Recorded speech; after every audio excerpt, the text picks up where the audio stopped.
Hello dear students. तो last lecture में हमने हमारे चैप्टर एटॉमिक स्ट्रक्चर में थॉमसन का एटॉमिक मॉडल देख लिया था और हमने रदरफोर्ड का जो एटॉमिक मॉडल था, जो उसने अल्फ़ा पार्टिकल स्कैटरिंग एक्सपेरिमेंट जो किया था, वो भी हमने देख लिया था और उसका ड्रॉबैक भी हमने देख लिया था कि कैसे आपकी जो मैक्सवेल की इलेक्ट्रोमैग्नेटिक थ्योरी है उसके अकॉर्डिंग अगर कोई भी आपका चार्ज पार्टिकल किसी दूसरे चार्ज पार्टिकल के इन्फ्लुएंस में एक्सेलरेशन मोशन में मूव करता है तो वो क्या करता है, कंटिन्यूस एनर्जी इमिट करता है in the form of radiation. ठीक है, तो उसकी एनर्जी क्या होती है, कंटिन्यू डिक्रीज होती रहेगी। ठीक है, और एक टाइम ऐसा आएगा कि आपका जो इलेक्ट्रॉन है वो किस में शामिल हो जाएगा, न्यूक्लियस में। ठीक है ना, तो ऐसा नहीं होता है।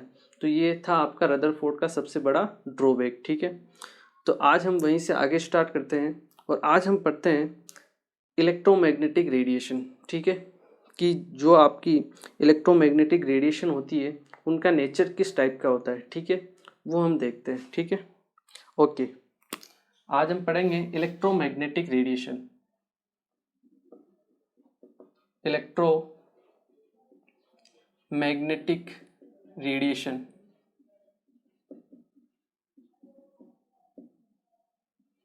जिन्हें हम प्यार से क्या बोलते हैं, EMR।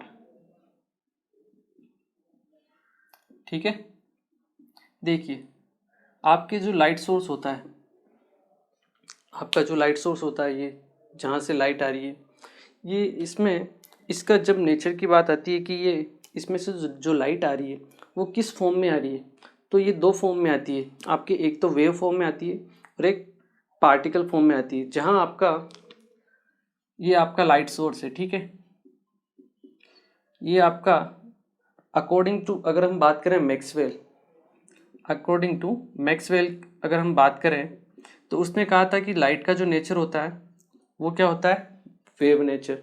वहीं अगर हम बात करें प्लांक की, ठीक है, तो उसने क्या कहा था, वाइट इसका लाइट का जो नेचर होता है वो क्या होता है, पार्टिकल नेचर होता है। ठीक है, तो मैक्सवेल ने क्या है, बहुत सारी जो आपकी थ्योरीज थी, जैसे डिफ्रैक्शन हुआ, ठीक है ना, बहुत सारे कॉन्सेप्ट थे जो उसने प्रूफ भी किए, किसके जरिए, लाइट के वेव नेचर को लेके। ठीक है, लेकिन वहीं कुछ आपके थ्योरीज भी थी, कुछ और एक्सपेरिमेंट थे जो वो प्रूफ नहीं कर पाया था वेव नेचर के जरिए, और वो प्लांक ने प्रूफ किए थे आपके पार्टिकल नेचर के जरिए, जैसे आपका ब्लैक बॉडी रेडिएशन हुआ। ठीक है ना, तो वो आप लाइट के वेव नेचर से एक्सप्लेन नहीं कर सकते हो, या फोटो इलेक्ट्रिक इफेक्ट हुआ, ठीक है ना, वो आप किससे प्रूफ कर सकते हो, प्लांक के पार्टिकल नेचर से। ठीक है ना, तो यहाँ पे ये दो थ्योरीज जो हो गई वो जनरेट होगी आपकी लाइट के नेचर को लेके। ठीक है, क्लियर है। अब अगर हम बात करें लाइट के मैक्सवेल के अकॉर्डिंग बात करें तो लाइट का नेचर कौन सा है, वेव। ठीक है, अब हम बात करते हैं, देखिए वो आई होप वो आप लोगों ने नोट कर लिया होगा। अब अगर हम बात करें इलेक्ट्रोमैग्नेटिक रेडिएशन की कि वो क्या होती है, ठीक है ना, तो देखिए अगर मैं आपके सामने इलेक्ट्रोमैग्नेटिक रेडिएशन को शो करूं तो आप ध्यान से देखिएगा। ठीक है, सपोज करो ये आपका एक्स एक्सिस है, ठीक है, ये आपका एक्स एक्सिस है और ये है आपकी डायरेक्शन ऑफ प्रोपगेशन लाइट की, जहाँ पे आपका लाइट जो है वेव वो मूव कर रही है, तो इसे हम बोलेंगे direction of propagation, direction of propagation. ठीक है, अब मैक्सवेल के अकॉर्डिंग आपके लाइट के दो कंपोनेंट होते हैं, एक होता है इलेक्ट्रिक फील्ड और एक होता है मैग्नेटिक फील्ड। अगर हम वाई एक्सिस माने आपके इलेक्ट्रिक फील्ड को, ठीक है, ये आपका इलेक्ट्रिक फील्ड, ठीक है, और जेड एक्सिस कहीं यहीं पे होगा, हमने इसको मान लिया थोड़ा आपका जेड एक्सिस, ये क्या है आपका जेड एक्सिस। ठीक है, ये आपका वाई हो गया, ये आपका कौन सा है, मैग्नेटिक फील्ड। ठीक है, तो अकॉर्डिंग टू मैक्सवेल आपके जो इलेक्ट्रिक फील्ड होते हैं और मैग्नेटिक फील्ड होते हैं वो दोनों एक दूसरे के परपेंडिकुलर होते हैं, और जो वेव की डायरेक्शन होती है वो दोनों के भी परपेंडिकुलर होती है, मतलब वो इलेक्ट्रिक फील्ड और मैग्नेटिक फील्ड दोनों के परपेंडिकुलर होगी। देखिए कैसे, अगर हम बात करें, जैसे मैं आपको सामने डायग्राम शो करता हूँ इलेक्ट्रिक फील्ड के लिए, तो आपकी इलेक्ट्रिक फील्ड की जो वेव है, सपोज करो इस टाइप की वेव है आपकी, ठीक है।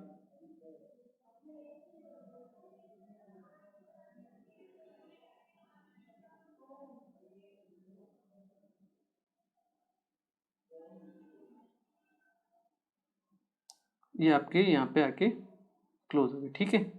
ये तो है आपका इलेक्ट्रिक फील्ड, ठीक है। अब जो मैग्नेटिक फील्ड होगा वो क्या होगा, उसकी डायरेक्शन जो होगी इलेक्ट्रिक फील्ड से 90 डिग्री पे होगी, परपेंडिकुलर रहेगी, ठीक है। तो उसकी अगर हम बात करें तो देखिए,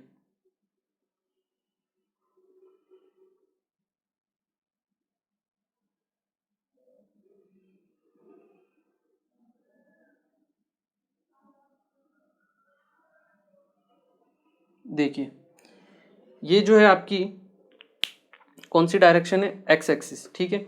ये है आपकी वाई एक्सिस, ठीक है। ये आपकी इलेक्ट्रिक फील्ड और ये है आपकी मैग्नेटिक फील्ड। अब जो डायरेक्शन ऑफ प्रोपगेशन है वो क्या है, इन दोनों के से 90 डिग्री पे, मतलब इस डायरेक्शन में, ठीक है। ये तो आपका इस तरफ मूव कर रही है, ठीक है, और ये आपकी इस तरफ मूव कर रही है, ठीक है। और जो डायरेक्शन है वेव वो किस तरफ मूव कर रही है, दोनों से 90 डिग्री पे। मतलब आप कह सकते हो कि जैसे ये आपका इलेक्ट्रिक फील्ड है, ये आपका मैग्नेटिक फील्ड, दोनों आपके 90 डिग्री पे है, ठीक है। और ये क्या है आपका डायरेक्शन ऑफ प्रोपगेशन, मतलब आपकी वेव इन दोनों से 90 डिग्री एंगल पे उनके परपेंडिकुलर मूव कर रही है, ठीक है ना। ये होती है इलेक्ट्रोमैग्नेटिक रेडिएशन की प्रॉपर्टी, ठीक है। इसमें दो कंपोनेंट होते हैं आपके, इलेक्ट्रिक फील्ड और मैग्नेटिक फील्ड। और जो वेव की डायरेक्शन होती है वो इलेक्ट्रिक फील्ड और मैग्नेटिक फील्ड दोनों के परपेंडिकुलर होती है, ठीक है ना। तो ये चीज़ आपको ध्यान रखनी, देखो याद रखना है, एक बार समझना है, ध्यान रखना है, भूल जाना है, कोई दिक्कत नहीं है, ठीक है ना। एक बार समझ में आना चाहिए बस, इसको रटने की ज़्यादा ज़रूरत नहीं है, ठीक है ना। एक बार समझ में आ जाए कि हाँ ये इलेक्ट्रिक फील्ड होता है, ये मैग्नेटिक फील्ड होता है और डायरेक्शन परपेंडिकुलर है, दैट्स इट। इतना ही आपको ध्यान रखना है, ठीक है। अगर मैं बात करूँ तो मैं कह सकता हूँ कि electric field and magnetic field and direction of propagation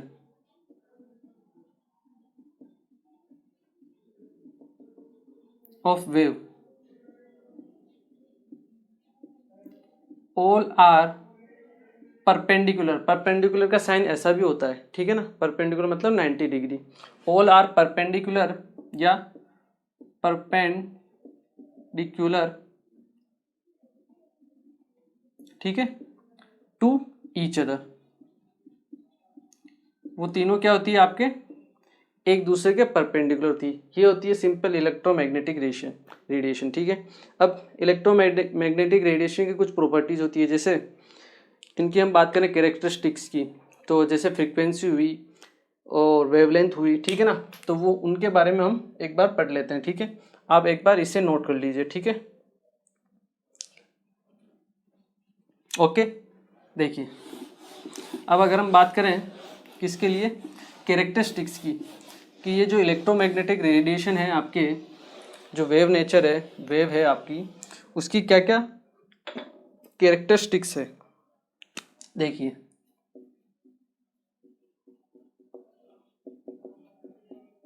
characteristics of EMR, ठीक है, इलेक्ट्रोमैग्नेटिक रेडिएशन। अगर इसमें सबसे पहले हम बात करें वेवलेंथ की, किसकी बात करें, वेवलेंथ,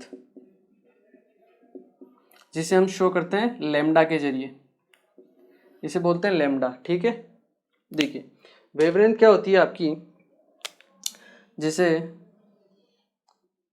ये आपका वेव मूव कर रही है, ठीक है,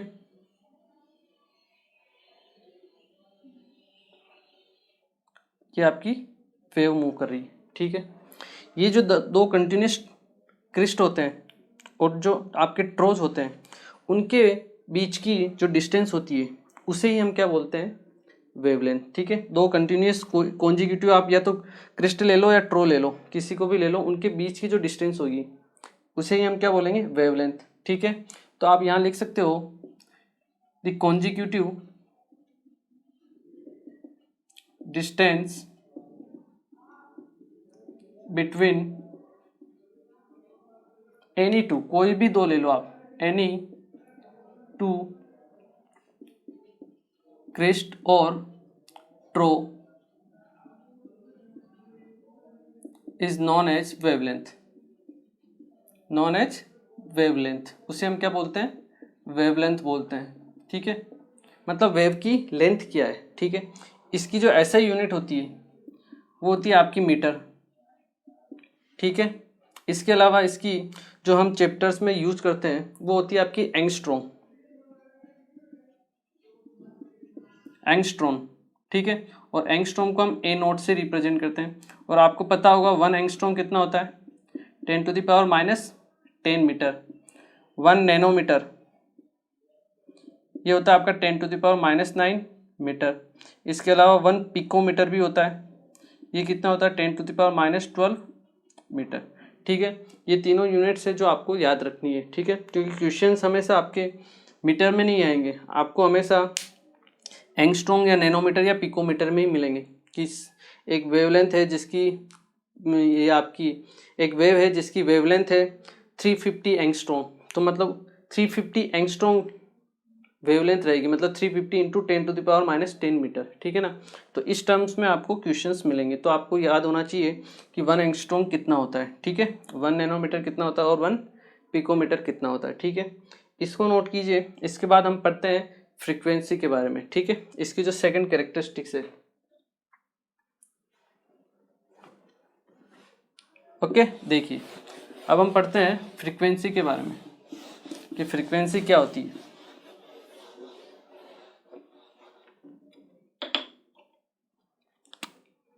जो सेकंड टर्म है जो आपकी कैरेक्टरिस्टिक्स है वो है आपकी फ्रीक्वेंसी।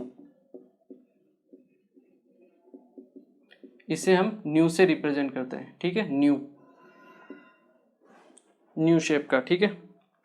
फ्रीक्वेंसी का मतलब क्या होता है, आपके किसी भी एक पॉइंट से 1 सेकंड में कितनी वेव्स पास हो रही है उसे हम क्या बोलते हैं, उसकी फ्रीक्वेंसी। जैसे फ्रीक्वेंसी बोला जाए 50 हर्ट्ज है, इसका मतलब 1 सेकंड में उस पॉइंट से 50 वेव्स पास हो रही है, यही मतलब होता है आपका फ्रीक्वेंसी का, ठीक है। देखिए ओके, देखिए फ्रीक्वेंसी क्या होती है, number of waves passing through a point पर सेकंड, ठीक है। एक पॉइंट से 1 सेकंड में कितनी वेव्स पास हो रही है उसे हम क्या बोलते हैं, फ्रीक्वेंसी, ठीक है। तो हम कह सकते हैं number of waves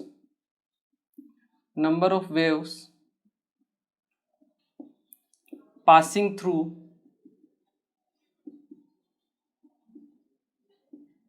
A point पर सेकंड, ठीक है, उसे ही हम क्या कहते हैं, फ्रीक्वेंसी, ठीक है। अगर हम बात करें फ्रीक्वेंसी, न्यू का जो फॉर्मूला होता है वो होता है आपका C/λ, new equal to C/λ, ये आपको याद रखना है, ठीक है। ये किसके लिए, फॉर EMR, मतलब इलेक्ट्रोमैग्नेटिक जो रेडिएशन होती है उनके लिए।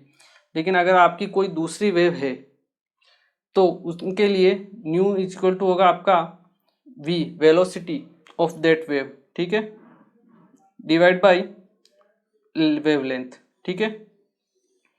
क्योंकि जो आपकी EMR होती है वो वैक्यूम में लाइट की स्पीड से ट्रेवल करती है, ठीक है ना, उनकी स्पीड क्या हो जाती है, लाइट। बाकी दूसरी कोई भी आपकी वेव हो तो that speed divide by lambda, ठीक है, फॉर अदर वेव्स, ओके। इसकी जो यूनिट होती है, यूनिट, अगर हम यूनिट की बात करें तो वो होती है आपकी मीटर इनवर्स। क्या होती है, मीटर इनवर्स, या फिर इसको हम बोल सकते हैं हर्ट्ज। क्या बोल सकते हैं, हर्ट्ज, ठीक है। आपको पता होना चाहिए 1 किलो हर्ट्ज ये होता है आपका 10⁻³ हर्ट्ज होता है, ठीक है। 1 मेगा हर्ट्ज ये होता है आपका 10⁻6 हर्ट्ज, ठीक है। या 1 मिली हर्ट्ज, यहाँ स्मॉल m है, ठीक है, मिली हर्ट्ज ये कितना होगा आपका 10⁻³ हर्ट्ज, ठीक है। ये कुछ टर्म्स हैं जो आपको याद होनी चाहिए, ठीक है। इसको नोट कीजिए। फिर हम पढ़ते हैं वेव नंबर के बारे में। इसकी third characteristics, wave number, okay, देखिए इसकी जो थर्ड कैरेक्टरिस्टिक्स है वेव नंबर है, ठीक है ना। देखिए वेव नंबर और नंबर ऑफ वेव्स दोनों अलग अलग टर्म्स हैं, ठीक है ना। इसी चैप्टर में आज आप आगे पढ़ोगे नंबर ऑफ वेव्स कैलकुलेट करना, ठीक है। तो नंबर ऑफ वेव्स और वेव नंबर दोनों अलग अलग टर्म है, ये आपको ध्यान होनी चाहिए, ठीक है ना। मतलब आपको ध्यान रखना है, बाद में कंफ्यूजन नहीं होना है, ठीक है ना। वेव नंबर को हम न्यू बार से रिप्रेजेंट करते हैं, ठीक है। न्यू बार से हम इसको रिप्रेजेंट करते हैं, ठीक है। इसका फॉर्मूला होता है nu bar is equal to 1/λ। क्या होता है? 1/λ। इसकी यूनिट की बात करेंगे तो मीटर हो जाएगी, क्योंकि लैम्डा की क्या होती है? मीटर, तो ये मीटर इनवर्स हो जाएगी। या फिर हाँ, nu bar is equal to 1/λ, तो मीटर इनवर्स इसकी यूनिट हो जाएगी, ठीक है। अब अगर हम बात करें कि ये होती क्या है, तो वेव नंबर क्या होती है आपकी, एक मीटर लेंथ में कितनी वेव्स है, एक मीटर लेंथ में कितनी वेव्स है, उसे हम कहते हैं आपके वेव नंबर। तो आप लिख सकते हो द नंबर ऑफ वेव्स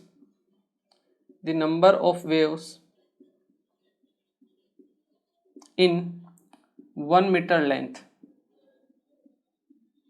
एक मीटर लेंथ में आपके कितने नंबर ऑफ वेव्स हैं, उसे हम क्या बोलते हैं? वेव नंबर, ठीक है। देखिए इसको हम डिफाइन भी कर सकते हैं, जैसे आपका हमने पढ़ा था जो आपके क्रिस्ट या ट्रो जो होते हैं आपके, उन दोनों के बीच की डिस्टेंस जो होती है, ठीक है ना। सपोज करो ये डिस्टेंस है, उसे हम क्या बोलते थे? लैम्डा, ठीक है। अब मान लो इसकी जो वेवलेंथ दी हुई है आपको, वो दी हुई है 10⁻³ मीटर, ठीक है। इसका मतलब क्या है? इसका मतलब 10⁻³ मीटर में आपके एक वेवलेंथ है। कितनी वेव है? एक ही वेव कंप्लीट हुई आपकी 10⁻³ मीटर में। तो हम कह सकते हैं इन 10⁻³ मीटर नंबर ऑफ वेव्स कितनी है आपकी? 1। अगर हमें एक मीटर में निकालनी है तो 1 metre length, in 1 metre length number of waves, तो क्या हो जाएगा आपका आंसर? 1/10⁻³ जिसको हम 1/10⁻³ क्या है? लैम्डा है, तो 1/λ भी बोल सकते हैं। तो वही आपका फॉर्मूला भी है, nu bar is equal to आपका 1/λ, ठीक है। और ये कितनी आएगी? 10⁻³ मीन्स 1000 वेव्स होंगी आपकी एक मीटर में, ठीक है। तो इस तरीके से हम वेव नंबर को भी काउंट कर सकते हैं, ठीक है। आप इसे नोट कीजिए। फिर हम जो आपका स्पेक्ट्रम होता है इलेक्ट्रोमैग्नेटिक रेडिएशन का, वो एक बार देख लेते हैं, ठीक है ना।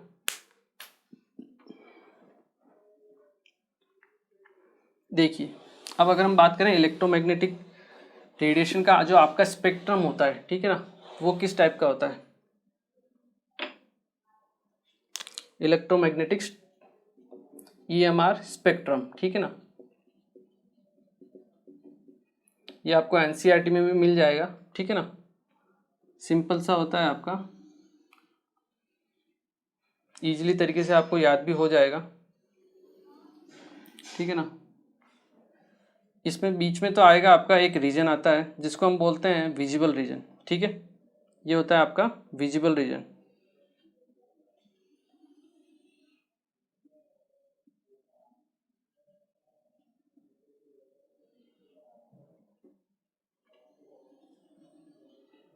ठीक है, देखिए यहाँ से यहाँ तक का जो रीजन होता है, इसको मैंने इलोबरेट किया हुआ है, ठीक है ना। ये इसको हम बोलते हैं आपका विजिबल रीजन।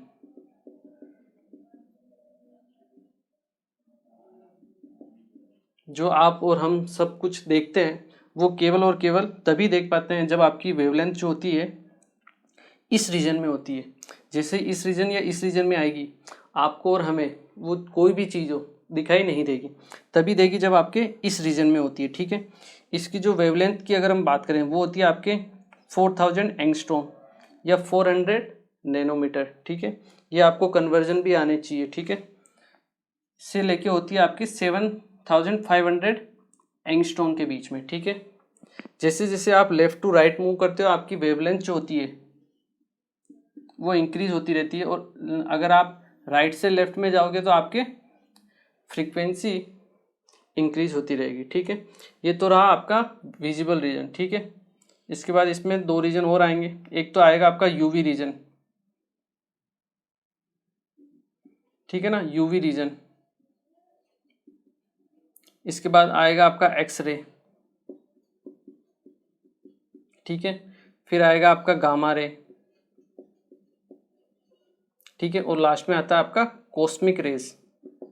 कौन सा आता है? कॉस्मिक रेज का रीजन आता है, ठीक है ना, इंपॉर्टेंट होता है, ये आपको ध्यान रखना है, ठीक है। ये तो वो आपका लेफ्ट हैंड साइड की बात। अगर हम यहाँ बात करें आगे, इसमें आपके पास पहले रीजन आएगा इंफ्रारेड, ठीक है। उसके बाद आएगा माइक्रोवेव, माइक्रोवेव्स का। फिर आएगा आपके पास रेडियो वेव्स। रेडियो वेव्स में आपके एफएम भी रहेगा और एएम भी रहेगा, ठीक है ना, इस पोर्शन में, ठीक है। और लास्ट में आपके पास क्या आएगा? Long radio waves, long range की जो आपकी रेडियो वेव्स होती है। तो आप जो एफएम पे गाने सुनते हो वो तभी सुन पाते हो जब उस गाने की फ्रीक्वेंसी जो होती है वो इस रीजन में, एफएम वाले रीजन में लाई करती है, ठीक है। जैसे ही आप इधर या इधर चले जाओगे तो आपको गाना नहीं सुनाई देगा, ठीक है।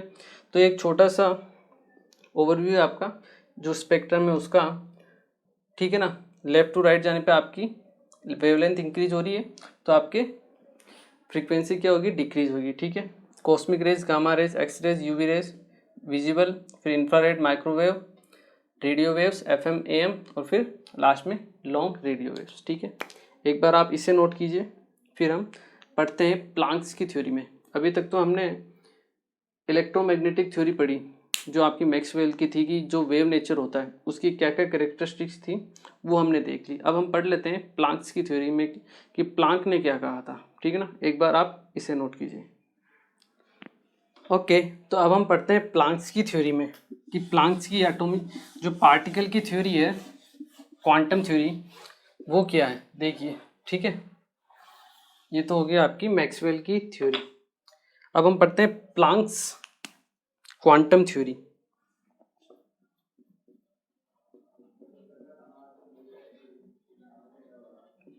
प्लांक्स क्वांटम थ्योरी देखिए, जो आपकी मैक्सवेल की थ्योरी थी ईएमआर वाली, ठीक है, वो बहुत सारे कॉन्सेप्ट को तो सोल्व कर पाई, प्रूफ कर पाई, ठीक है। बट लाइट का जो नेचर होता है, जो पार्टिकल नेचर होता है, बहुत सी आपकी प्रॉपर्टीज होती है जैसे फोटो इलेक्ट्रिक इफेक्ट या फिर ब्लैक बॉडी रेडिएशन। ये जो प्रॉपर्टीज होती है ये हम इसकी मैक्सवेल की वेव नेचर वाली थ्योरी से प्रूफ नहीं कर सकते। इनके लिए हमें ज़रूरत पड़ती है किसकी? प्लांक की थ्योरी की। और उसमें बताया गया है कि आपका जो लाइट होती है वो एक पार्टिकल की तरह बिहेव करती है, ठीक है। तो होता क्या है अगर हम बात करें तो प्लांक ने सबसे पहले ये बताया था कि आपकी जो ये लाइट आ रही है, मेरे ऊपर गिर रही है, ये एक छोटे छोटे पैकेट्स के फॉर्म में गिरती है। मतलब छोटे छोटे इनके एनर्जी के पैकेट होते हैं और उस फॉर्म में हमें मिलती है, ठीक है, निकलती है किसी भी सोर्स से। लेकिन हमें तो दिखाई देती है कि कंटिन्यू आ रही है लाइट। तो ऐसा होता क्यों है? देखिए, इसके लिए अगर हम बात करें तो मैं आपको एक एग्जांपल दे देता हूँ, ठीक है ना। देखिए जैसे ये मैं यहाँ पे खड़ा हुआ हूँ, ठीक है, और ये है आपका मिरर, ठीक है, ये है आपका मिरर, और वाटर ये आपका बुलेट प्रूफ है, ठीक है ना, ठीक है। यहाँ से आपके बुलेट फायर होती है। क्या फायर होती है? बुलेट। ये आपकी बुलेट है, ठीक है ना, सपोज कीजिए, ठीक। यहाँ से एक बुलेट फायर हुई, ठीक है, मतलब एक एनर्जी, इसको हम एक एनर्जी का पैकेट बोल सकते हैं एक बुलेट को, ठीक है। कुछ सर्टेन एनर्जी लेके फायर हुई, ठीक है, यहाँ पे आके टकराई, ठीक है। मुझे क्या दिखेगा कि एक बुलेट या एक एनर्जी का पैकेट मेरी तरफ आया, ठीक है। इसमें 6 बुलेट हैं सपोज करो, ठीक है। एक गई, फिर दूसरी गई, फिर तीसरी गई, फिर चौथी गई, फिर पांचवी गई और फिर छठी गई। तो मुझे एनर्जी जो बुलेट है कैसी आती हुई नजर आई, कंटिन्यू या डिसकंटिन्यू? डिसकंटिन्यू, ठीक है ना। पहले एक आई, फिर दूसरी आई, फिर थर्ड, फिर फोर्थ, फिर फिफ्थ और फिफ्थ सेकंड। अब हम क्या करते हैं, इस बुलेट को हम ऑटोमेटिक राइफल से रिप्लेस कर देते हैं, ठीक है। एक बहुत बड़ी, इससे बड़ी आपकी राइफल है, ठीक है, कोई और बड़ी राइफल, ठीक है, ये और बड़ी राइफल होगी, ठीक है। इसकी क्या कैपेसिटी है, 200 बुलेट्स पर सेकंड ये फायर करती है, ठीक है। अब जैसे हमने एक बार ट्रिगर दबाया, 200 बुलेट्स हमारे सामने एक साथ आएगी कंटिन्यू, ठीक है। अब हमें इस कंडीशन में बुलेट कैसी नजर आएगी, डिसकंटिन्यू या कंटिन्यू? कंटिन्यू नजर आएगी। क्यों? क्योंकि numbers of energy packets, number of bullets क्या है, ज़्यादा हो गए। तो आपको 200 बुलेट्स पर ही ऐसा लगने लग गया कि आपके पास सामने जो बुलेट आ रही है वो कंटिन्यू आ रही है। तो ये जो आपकी लाइट होती है उसमें जो एनर्जी के पैकेट निकलते हैं वो आपके पर सेकेंड अराउंड 10⁻23 लाइट के पैकेट्स आपके ऊपर गिरते हैं। तो सोचो आपको क्या वो लाइट डिसकंटिन्यू नज़र आएगी? नहीं। तो आपको लाइट कैसी नज़र आती है, कंटिन्यू। बट ये होती किस फॉर्म में, आपके छोटे छोटे पैकेट्स के फॉर्म में, ठीक है। ये तो मैंने आपको समझाने के लिए आपको बनाया था, ठीक है। आई होप आप लोगों को समझ में आया होगा। तो अकॉर्डिंग टू प्लांक, प्लांक की थ्योरी क्या कहती है, आपका जो लाइट होती है, ठीक है, वो एनर्जी के स्मॉल पैकेट्स के फॉर्म में होती है, जिन्हें हम बोलते हैं क्वांटा। क्या बोलते हैं? क्वांटा। और उसी से रिलेटेड है आपकी ये थ्योरी, क्वांटम थ्योरी, ठीक है। तो हम कह सकते हैं according to Planck,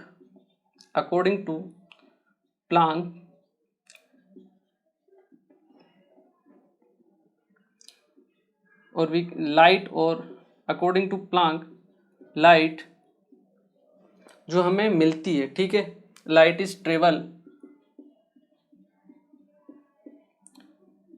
in the form of small energy packets, in the form of small energy packets called quanta. इन्हें हम क्या बोलते हैं, एक पैकेट को हम क्या बोलते हैं, क्वांटा बोलते हैं, ठीक है।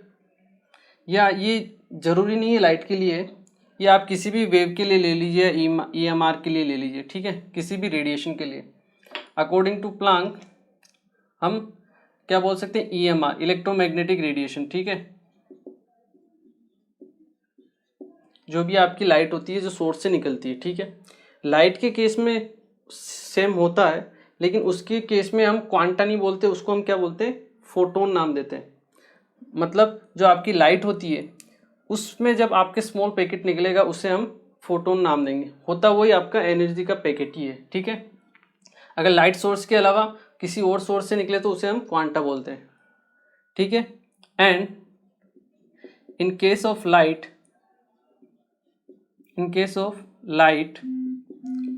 we call this energy packet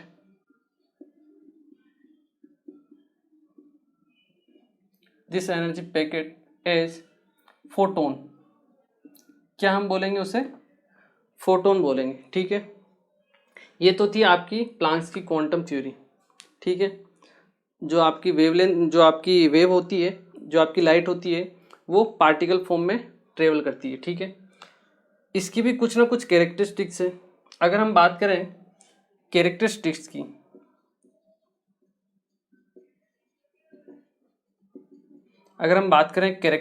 की, तो आपकी जो है फोटोन्स होते हैं, क्या होते हैं, एनर्जी के स्मॉल पैकेट्स, फोटोन्स होते हैं। ये वैक्यूम में लाइट की स्पीड से ट्रेवल करते हैं।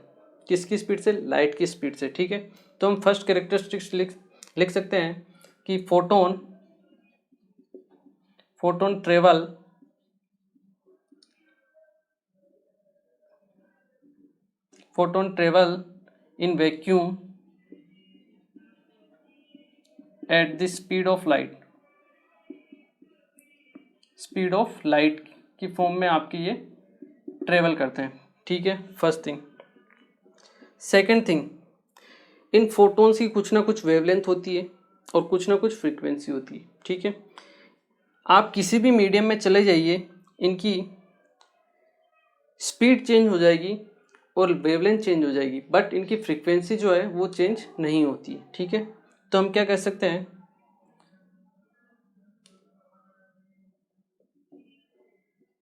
In any medium photon have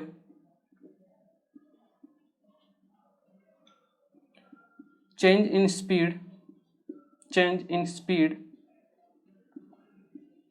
as well in wavelength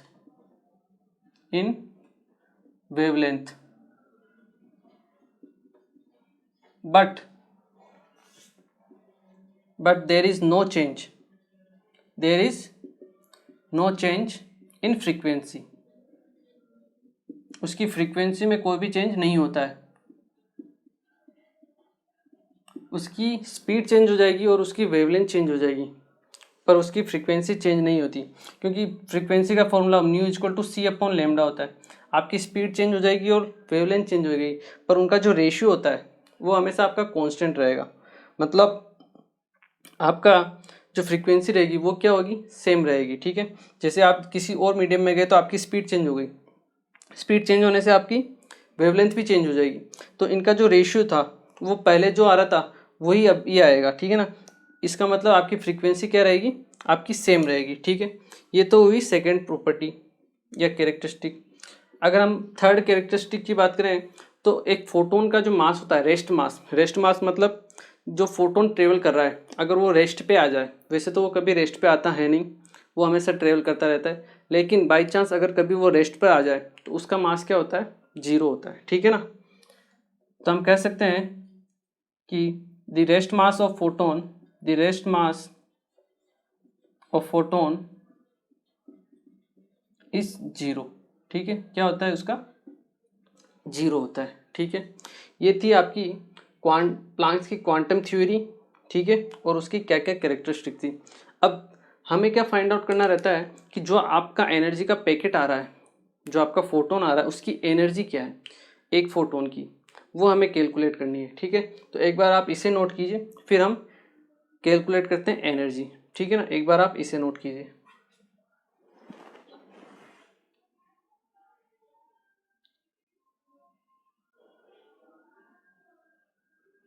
okay, देखिए अब हम बात करेंगे एनर्जी ऑफ फोटोन की, कि आपकी फोटोन की क्या एनर्जी है, मतलब जो फोटोन आ रहा है वो किस एनर्जी को लेके आ रहा है, ठीक है। एनर्जी ऑफ फोटोन, अगर हम इसकी बात करें तो प्लांक ने ये बताया था कि कोई भी आपकी जो फोटोन रहेगा वो किसी ना किसी, या तो उसकी कुछ ना कुछ वेवलेंथ होगी, ठीक है, और उसकी कुछ ना कुछ क्या होगी, फ्रीक्वेंसी होगी, ठीक है। तो आपकी फोटो एनर्जी जो होती है फोटोन की, वो डायरेक्टली प्रोपोर्शनल होती है उसकी फ्रीक्वेंसी के, ठीक है। किसी भी फोटोन की जो एनर्जी होती है वो किसके डायरेक्टली प्रोपोर्शनल होती है, आपके फ्रीक्वेंसी के, उसी फोटोन की, ठीक है। मतलब जिस एनर्जी सोर्स से वो आ रहा है उसकी जो आपकी फ्रीक्वेंसी रहेगी, ठीक है, उसके। अब यहाँ पे प्रोपोर्शनलिटी साइन हटेगा तो E इक्वल टू क्या हो जाएगा आपका, एच न्यू। यहाँ पे एच क्या है, या फिर E equal to h nu. H यहाँ पे क्या है आपका, एच आपका एक कांस्टेंट होता है, ठीक है। इसको हम न्यू को हम क्या बोल सकते हैं, सी अपॉन लेमडा बोल सकते हैं। इसको हम एच सी अपॉन लेमडा भी बोल सकते हैं। दोनों फॉर्मूले हैं, दोनों हमारे काम आ सकते हैं। एच आपका प्लांक कांस्टेंट रहेगा, ठीक है, जिसकी वैल्यू क्या होगी 6.62 इंटू 10⁻⁻34 जूल इंटू सेकेंड, ठीक है। क्लियर है। ये होगी आपके E equal to h c upon lambda या एच न्यू। ये किसके लिए, एक फोटोन के लिए। अगर आपके पास n फोटोन्स आ रहे हैं, n नंबर ऑफ फोटोन्स, तो यही एनर्जी का फॉर्मूला E इक्वल टू क्या होगा, n इंटू एच न्यू, ठीक है। या फिर इसको हम बोल सकते हैं n into h c upon lambda, मतलब एक के लिए एच न्यू है, दो के लिए हो तो 2 इंटू एच न्यू, तीन फोटोन हो तो 3 into h nu, n photon हो तो एन इंटू एच न्यू। ठीक है, ये होता है आपका एनर्जी ऑफ फोटोन। ठीक है, अब देखिए एच और सी क्या है, आपका कांस्टेंट है। सी की वैल्यू क्या होती है, सी की वैल्यू आप आई थिंक आप लोगों को पता होगी, सी होते हैं स्पीड ऑफ लाइट। ठीक है, जिसकी स्पीड होती है 3 इंटू 10⁸ मीटर पर सेकेंड। ठीक है, एच की वैल्यू हमें पता है, तो अगर हमें एनर्जी को कैलकुलेट करना है तो हमें हर बार एच और सी को कैलकुलेट करना पड़ेगा। ठीक है, तो देखिए यहाँ पर एनर्जी का एक टर्म और यूज में आता है, वो होता है आपका इलेक्ट्रॉन वोल्ट। क्या होता है, इलेक्ट्रॉन वोल्ट। ठीक है, तो 1 इलेक्ट्रॉन वोल्ट होता है आपका 1.6 इंटू 10⁻⁻19 जूल। ये भी आपको याद होना चाहिए। एनर्जी की एक यूनिट तो होती है जूल, एक यूनिट होगी आपकी इलेक्ट्रॉन वोल्ट। आपको क्वेश्चन में या तो जूल दी हुई रहेगी या फिर इलेक्ट्रॉन वोल्ट दी हुई रहेगी, तो आपको कन्वर्जन आना चाहिए। ठीक है, कन्वर्जन के लिए आपको पता है 1 electron volt equal to 1.6 into 10⁻⁻19 joule. ठीक है, अब देखिए एच और सी अगर हम इनको कैलकुलेट करें, एच की वैल्यू फिक्स है और सी की वैल्यू भी फिक्स है, इन दोनों की वैल्यू, इन दोनों को अगर हम मल्टीप्लाई करेंगे तो वो आम की जो एनर्जी आएगी वो आएगी जूल में। ठीक है, अपने को चाहिए इलेक्ट्रॉन वोल्ट में, तो हम क्या करेंगे, इस वैल्यू से उसको डिवाइड करेंगे और डिवाइड करके हमारे पास जो आंसर आता है वो मैं आपको बता देता हूँ, या तो मैं आपको कैलकुलेट करके ही बता देता हूँ। ठीक है ना, नहीं तो आपको कन्फ्यूजन रहेगा कि आया कैसे। एच और सी की अगर हम वैल्यू की बात करें, ये होगी आपकी, एच की वैल्यू है 6.6 इंटू 10⁻⁻34, ये जूल इंटू सेकेंड। ठीक है, इंटू 3 इंटू 10⁸ मीटर पर सेकेंड, ये आएगी आपकी जूल में। अपने को चाहिए एनर्जी इलेक्ट्रॉन वोल्ट में, क्योंकि अधिकतर क्वेश्चन में वही काम में आती है। इलेक्ट्रॉन वोल्ट में कन्वर्ट करने के लिए हम क्या करेंगे, डिवाइड करेंगे, किससे, 1.6 इंटू 10⁻⁻19 से। क्लियर हुआ, ये जो वैल्यू आएगी आपकी एच सी, देखिए 19 है और प्लस 10, 19 ऊपर गया माइनस का, प्लस का हो गया 27, प्लस का 27 और माइनस का 37, तो आपके पास कितना बचेगा 10⁻⁻7। ठीक है, यहाँ पे कितना बचा 6.6 इंटू 3, 19.8। क्लियर है, 19.8 डिवाइड बाई 1.6 इंटू 10⁻⁻7। ठीक है, इसको हम क्या करते हैं 10⁻³ से और 10⁻+3 से मल्टीप्लाई कर देते हैं, दोनों सेम ही है, कोई दिक्कत नहीं है। ठीक है, लेकिन इससे क्या होगा, ये जो वैल्यू आएगी 10⁻10 ये हो जाएगी आपकी एंगस्ट्रॉम। ठीक है, एंगस्ट्रॉम। हम क्या कर रहे हैं, कैलकुलेशन को ईजी करने की कोशिश कर रहे हैं ताकि आपके न्यूमेरिकल में हेल्पफुल रहे। ठीक है, ये वैल्यू आएगी 19.8 डिवाइड बाई 1.6, ये आएगी आपके पास वैल्यू अराउंड 12.4। ठीक है, इंटू 10⁻³ 10⁻³ इंटू ये 10⁻−10 10⁻−10 को हम बोलते हैं एंगस्ट्रॉम। ठीक है, तो यहाँ से आपके पास एच सी की वैल्यू आती है 12,400 एंगस्ट्रॉम, ये वैल्यू आती है आपकी। ठीक है, और इस वैल्यू में कब आएगी ये, जब आपकी ई एनर्जी की वैल्यू क्या होगी इलेक्ट्रॉन वोल्ट में। तो यहाँ से हमारे पास एनर्जी का एक और फॉर्मूला आ जाता है, डायरेक्ट फॉर्मूला, जो हम कहाँ यूज़ करते हैं न्यूमेरिकल्स में, कि ई इक्वल टू होता है आपके पास एन इंटू 12,400। ठीक है, n into 12,400 divide by lambda. ठीक है, यहाँ पे जो लेमडा हम यूज में लेंगे, जो वेवलेंथ, वो किस में लेंगे, एंगस्ट्रॉम में लेंगे। ये आपको ध्यान रखना है, क्योंकि हमने ऊपर भी एंगस्ट्रॉम में लिया है। ठीक है ना, वैल्यू को एंगस्ट्रॉम में कन्वर्ट किया है। तो अगर आपको लेमडा जैसे दिया हुआ हो 390 नैनोमीटर, क्वेश्चन में नैनोमीटर भी दे देते हैं, तो आपको सबसे पहले लेमडा को किस में कन्वर्ट करना है, एंगस्ट्रॉम में। तो एंगस्ट्रॉम में कन्वर्ट कैसे करेंगे, 3900, ये हो जाएगा आपका एंगस्ट्रॉम में। ठीक है, इस वैल्यू को आपको यहाँ पुट करनी है। ठीक है, तो यहाँ से वैल्यू पुट करोगे तो E equal to n into 12,400 divide by 3900, इतना ही आपको लिखना है। ये एंगस्ट्रॉम को नहीं लिखना है, क्योंकि एंगस्ट्रॉम से एंगस्ट्रॉम कैंसिल हो जाएगा। ठीक है, वो हम न्यूमेरिकल के जरिए भी देख लेंगे, लेकिन मैं आपको पहले ही बता देता हूँ, क्योंकि क्या है स्टूडेंट्स को कन्फ्यूजन होता है, वो गलती कर देते हैं। जो वैल्यू नैनोमीटर में आई वही यहाँ पे रख देंगे, तो आंसर आपका गलत आएगा। आपको सबसे पहले लैम्डा को एंगस्ट्रॉम में कन्वर्ट करना है, और एंगस्ट्रॉम की जो आगे की वैल्यू है, ये जो वैल्यू है डिजिट, वही आपको सिंगल वहाँ पे रखना है, ठीक है, क्योंकि वो एंगस्ट्रॉम से आपका एंगस्ट्रॉम कैंसिल हो जाएगा, ठीक है। तो डायरेक्ट ये फॉर्मूला आएगा E इक्वल टू, अगर एन है, एक है तो कोई दिक्कत नहीं, एन है तो n into 12,400 divide by lambda, और यहाँ लेमडा हमको किस में चाहिए, एंगस्ट्रॉम में, ठीक है। तो ये आपका ईजी है, एनर्जी ऑफ फोटोन, ठीक है, इसे नोट कीजिए आप। फिर हम इसके ऊपर बेस्ड कुछ न्यूमेरिकल्स कर लेते हैं ताकि आपकी क्या हो जाए, थोड़ी सी प्रैक्टिस हो जाए। आप इसे नोट कीजिए। ओके, तो आई होप ये आप लोगों ने नोट कर लिया होगा, ठीक है ना। देखिए अब हम इसके ऊपर बेस्ड कुछ न्यूमेरिकल कर लेते हैं। एक चीज़ आप यहाँ पर नोट कर सकते हो, इसी फॉर्मूले को अगर आपको एंगस्ट्रॉम में ना देके नैनोमीटर में दिया हुआ हो तो आप उसको कन्वर्ट कर सकते हो, ठीक है ना। इसका फॉर्मूला क्या हो जाएगा, E equal to n into 1240 divide by lambda, ये आपकी किस में आ जाएगी, नैनोमीटर में, ठीक है ना। तो आपको कन्वर्जन आना चाहिए, नैनोमीटर होता है 10⁻⁻10 और -9, और आपका एंगस्ट्रॉम होता है 10⁻⁻10 मीटर, ठीक है। ओके, देखिए अब हम करते हैं इसके ऊपर बेस्ड कुछ न्यूमेरिकल्स।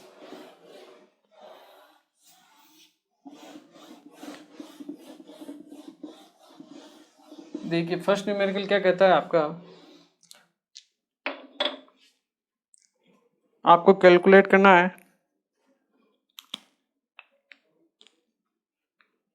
क्वेश्चन क्या है, calculate the energy of 100 photons if the wavelength of photon is 2000 angstrom. 2000 angstrom उसकी वेवलेंथ है, ठीक है। डायरेक्ट फॉर्मूला बेस्ड क्वेश्चन है, वीडियो पॉज कीजिए एंड ट्राई कीजिए, ठीक है। करूँ स्टार्ट। देखिए E का फॉर्मूला हमने देखा अभी, E इक्वल टू क्या होता है, N into HC upon lambda, ठीक है। E हमें फाइंड आउट करनी, N कितने 100 फोटोन से, तो 100 इंटू HC की वैल्यू हमने अभी फाइंड आउट की, कितनी होती है आपको, देखिए यहाँ लेमडा आपको किस में दिया हुआ, एंगस्ट्रॉम में, तो आप एंगस्ट्रॉम वाली वैल्यू काम में ले लो, कौन सी है 12,400 डिवाइड बाई लेमडा, लेमडा कितना है 2000, ये आपकी एंगस्ट्रॉम में आती है, या इसको हम बोलेंगे इलेक्ट्रॉन वोल्ट एंगस्ट्रॉम, ठीक है ना। साथ में यूनिट भी लिख दीजिए ताकि कंफ्यूजन ना हो। लेमडा कितना है 2000 एंगस्ट्रॉम, ये एंगस्ट्रॉम से आपका एंगस्ट्रॉम कैंसिल, ठीक है। 1 2 3 1 2 3 2 से जाएगा ये 1240 ये 620, तो आपके पास आंसर कितना आएगा 620 इलेक्ट्रॉन वोल्ट। इजी क्वेश्चन था, नोट कीजिए। सेकंड क्वेश्चन हम देखते हैं। सेकंड क्वेश्चन क्या कहता है, a light source of wavelength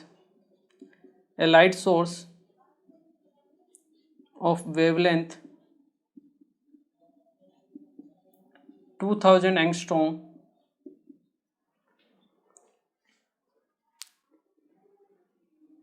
emits 0.5 joule energy, कितनी एनर्जी इमिट करता है 0.5 जूल, ठीक है। आपको कैलकुलेट क्या करना है, calculate the number of photons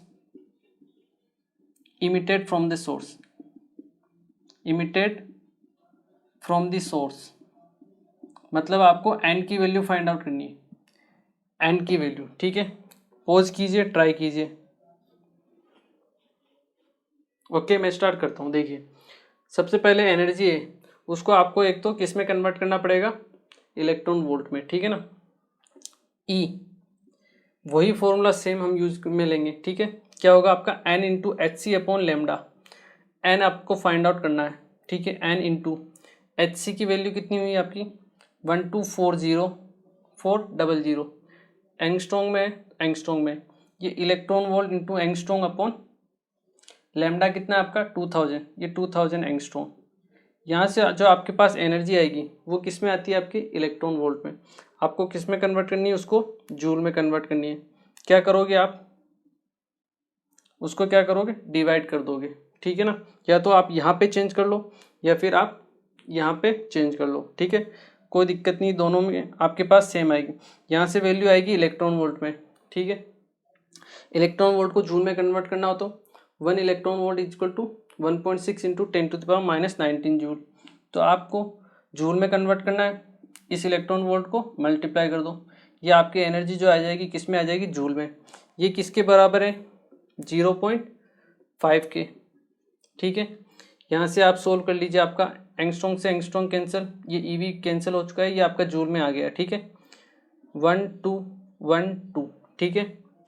124 divide by 20 या 20 को यहाँ मल्टीप्लाई करें हम तो n की जो वैल्यू आएगी आपके पास 20 इंटू 0.5 कितना होता है 10 डिवाइड बाई 124 नीचे इंटू ये जो आपका है 1.6 इंटू 10⁻⁻19, ठीक है। इसको और सोल्व करना है तो और सोल्व कर लीजिए आप।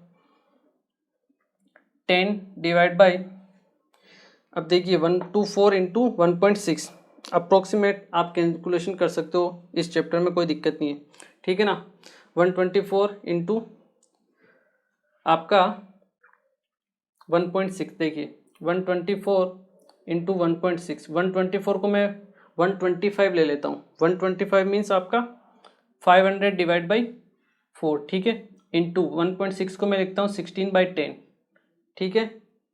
10 से आपका 10 कैंसिल, 4 से जाएगा ये 4 टाइम्स, 50 इंटू 4 कितना हुआ आपका 200, ये आपके वैल्यू आई आपकी 200, ठीक है। 10⁻⁻19 ऊपर जाएगा 10⁻+19, ठीक है। और इजी सोल्व करना है तो 10 इंटू 10⁻², मैंने 2 पावर इसमें शामिल कर ली, अलग कर ली, ठीक है।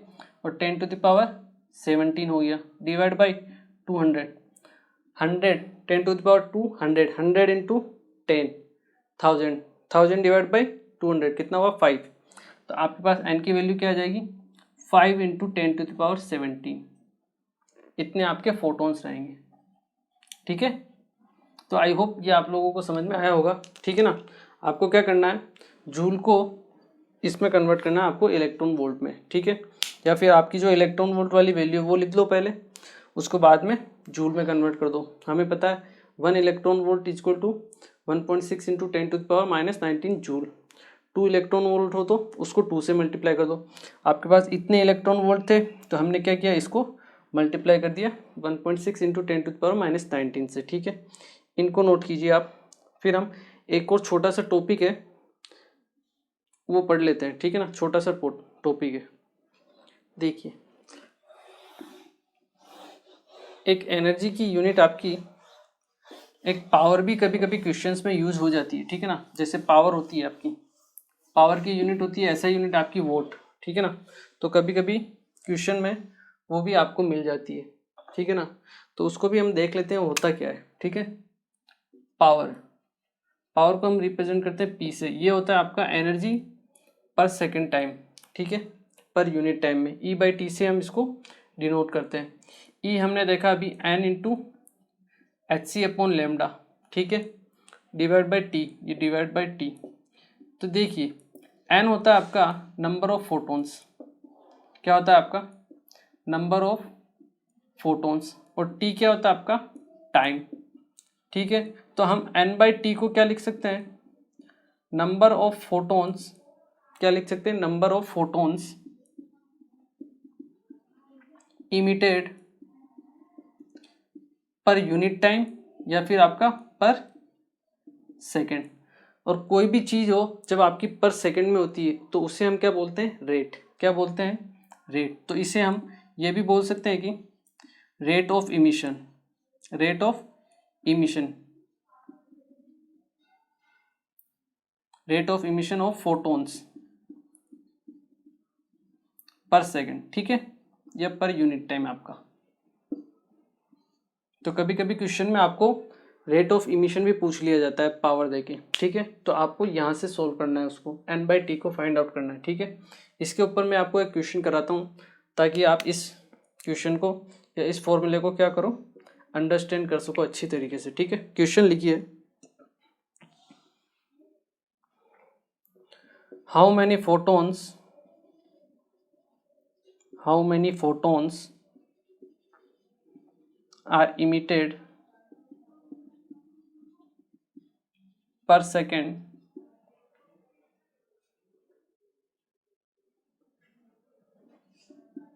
by a 5 milliwatt, 5 milliwatt है वो, ठीक है ना, लेजर ऑपरेटिंग एट 620 नैनोमीटर। ठीक है ना,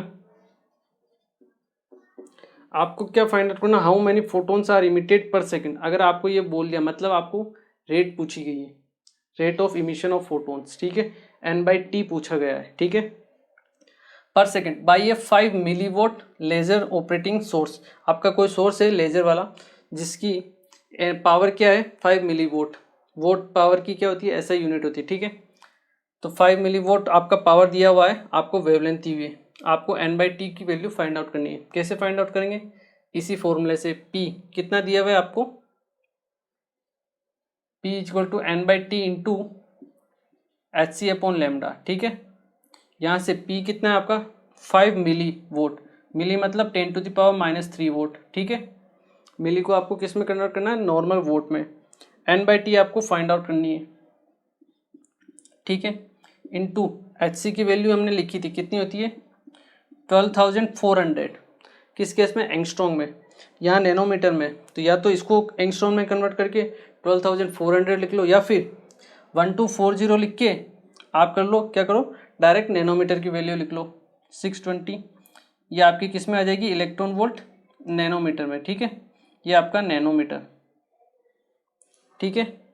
यहाँ से आप सोल्व करोगे तो यहाँ से ये कैंसल, n/t की वैल्यू आपके पास आ जाएगी, ये आपके पास इलेक्ट्रॉन वोल्ट में है, आपको जूल में कन्वर्ट करना पड़ेगा, 1.6 इंटू 10⁻⁻19 से मल्टीप्लाई कर दीजिए, क्योंकि ऐसा ही यूनिट में आंसर चाहिए। तो यहाँ से आप n/t की वैल्यू फाइंड आउट कर सकते हो, ये जाएगा अराउंड 2 टाइम्स, ठीक है। n/t की 2 की वैल्यू कितनी आ जाएगी आपके पास, this value upon 2 into 1.6 into 10⁻⁻19, ठीक है ना, जिसको आप सोल्व भी कर सकते हो, ठीक है, आप सोल्व कर सकते हो आराम से। 5 इंटू 10⁻³ डिवाइड बाई 3.2 इंटू 10⁻⁻19, ठीक है, ये वैल्यू आ जाएगी, आप इसको सोल्व कर लेना। आई होप इतना तो आप कर ही लोगे, मुझे आपके ऊपर पूरा विश्वास है, ठीक है। तो देखिए आज हमने एटॉमिक स्ट्रक्चर में क्या देखा, आज हमने एक तो प्लैंक की थ्योरी देखी, उससे पहले जो मैक्सवेल की जो थ्योरी थी उसने जो नेचर बताया था लाइट का, कि उसका वेव नेचर होता है, ठीक है, और उसकी क्या क्या कैरेक्टरिस्टिक्स थी वो हमने देखी। उसके बाद हमने प्लैंक्स की थ्योरी देखी कि प्लैंक्स क्या कहता है, प्लैंक कहता है कि आपका जो लाइट है, फोटोन जो एनर्जी है वो आपके दो फॉर्म में ट्रेवल करेगी, ठीक है, लाइट, एक तो पार्टिकल की फॉर्म में और एक वेव फॉर्म में। तो क्या होता है ये भी मैं आपको बता देता हूँ, प्लैंक की थ्योरी में ये आता है कि जब आपकी लाइट जो होती है, ये आपकी लाइट ये किसी सोर्स से टकराती है, अगर बिना कोई सोर्स नहीं है, ट्रेवल कर रही है, तो ये आपके एक वेव फॉर्म में ट्रेवल करती है, किस फॉर्म में, वेव फॉर्म में ट्रेवल करती है। लेकिन ये जब किसी पे स्ट्राइक करती है, जब किसी पे स्ट्राइक करेगी ये, ठीक है, जब आपकी स्ट्राइक करती है तो यही आपका जो नेचर होता है वेव नेचर से बदल के किस में चला जाता है, आपका पार्टिकल नेचर में, ठीक है ना। तो प्लैंक ने ये नहीं कहा कि केवल वेव नेचर, उसने कहा कि वेव नेचर भी है और पार्टिकल नेचर भी है। जब ट्रेवल करेगी किसी से टकराएगी नहीं, स्ट्राइक नहीं करेगी, तब तक उसका वेव नेचर है, लेकिन जैसे ही किसी से स्ट्राइक किया तो उसका पार्टिकल नेचर आ जाता है, ठीक है। तो ये इंपॉर्टेंट चीज़ें थी, उसकी थ्योरी हमने देखी। प्लैंक कांस्टेंट की वैल्यू आपको पता है h होती है, ठीक है, 6.62 इंटू 10⁻⁻34 जूल इंटू सेकेंड, ठीक है।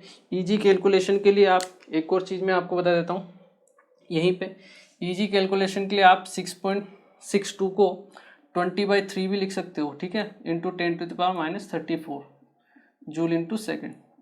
देखिए इस चैप्टर में क्या है, आपकी कैलकुलेशंस होगी, ठीक है ना। तो कैलकुलेशन में अप्रोक्सीमेट आंसर ही लाना आपको, ठीक है ना, एग्जैक्ट वैल्यू की तरफ नहीं दौड़ना है, कैलकुलेशन ईजी करनी है, ठीक है। तो 20/3 से भी आपका लगभग 6.6 के आसपास ही आंसर आता है।